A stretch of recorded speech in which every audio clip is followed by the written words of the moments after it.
मित्रांनो नमस्कार। आता आपण या आधुनिक जगामध्ये आपल्याकडे मोबाईल छोटा असो किंवा मोठा असो त्यामध्ये आपण गेम खेळतच असतो। तर आपण मोबाईलमध्ये ॲप इन्स्टॉल न करता आपल्याला गेम खेळायचा कसा आहे ते तुम्हाला मी शिकवतो। सर्वात प्रथम गूगल ओपन करून घ्यायचं आहे। गूगलवरती आपण टाईप करून घ्यायचे poki.com।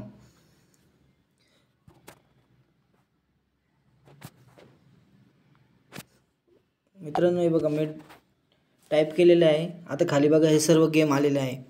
मित्रांनो जो पाहिजे तो गेम खेळू शकता। आपण ऑनलाईन गेम खेळू शकतो। जे मोबाईलमध्ये ॲप इन्स्टॉल करायची ही गरज नाही। हे बघा आता तुम्हाला मी गेम खेळून दाखवतो।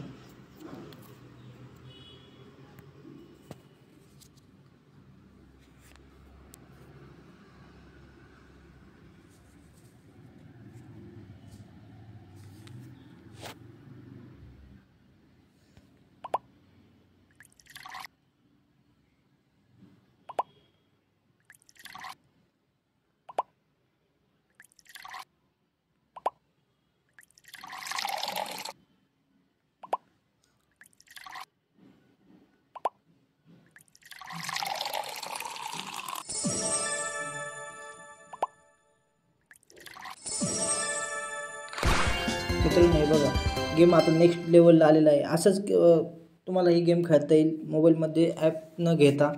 त्यामुळे अशाच नवनवीन व्हिडिओ बघण्यासाठी आपल्या युवा उद्योजक या चॅनलला सबस्क्राईब करा, लाईक करा, शेअर करा, कमेंट